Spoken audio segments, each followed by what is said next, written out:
This afternoon, National Security Communications Advisor John Kirby confirmed a ceasefire deal between Israel and Hezbollah is close, and negotiations are still ongoing. His comments came after senior officials told NBC News, quote, a few issues are left to be resolved and that it could still take a couple more days. The Israeli Security Cabinet is set to meet tomorrow to discuss what's next. Joining us now, Carnegie Endowment for International Peace, Senior Fellow and former Department of State Arab-Israeli negotiator Aaron David Miller. Really good to have you.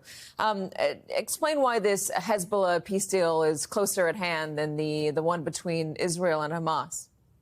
You know, Katie, we've talked so many times over the course of the last year about negotiations, why they succeed and why they don't, why the ones in Gaza haven't succeeded, and why we may actually be on the cusp of success in Lebanon. And that's largely because of urgency. People reach deals when they're in a hurry, when they make a judgment that, in fact, the advantages of reaching the deal outweigh the disadvantages. And I think if you look at what the Israelis have accomplished militarily against Hezbollah, most of their objectives have been complete. Hezbollah is weak.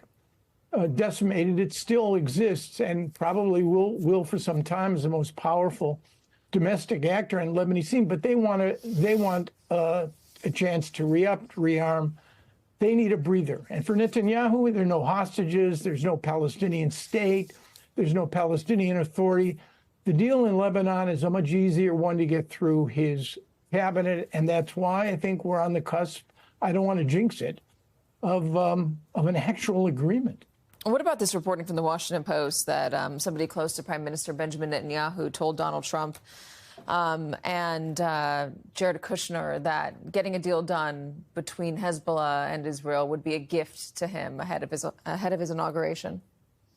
I'm not sure that Donald Trump cares much about Lebanon when it comes to his Middle East strategy. I think what he really is focused on is an Israeli-Saudi normalization agreement.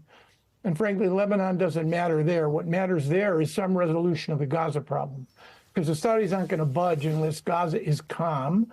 And then, of course, the Israeli government moves somehow, in some way, toward some concessions to the Palestinians. So paradoxically, and I think Trump is going to be very lucky here, he's inheriting three conflicts: Israel-Hamas, Israel-Hezbollah, Israel versus Iran, at a time when de-escalation, not escalation, seems to be the trend line. So I think if the final elements can be worked out, which have to do with French participation on the monitoring committee and this letter of assurances, which guarantees that the Israelis will be able to preempt and prevent any violations of the accord by Hezbollah, if those things are worked out, I think we could actually be moving toward an agreement, whether Mr. Trump wants it or not, whether it's a gift or not.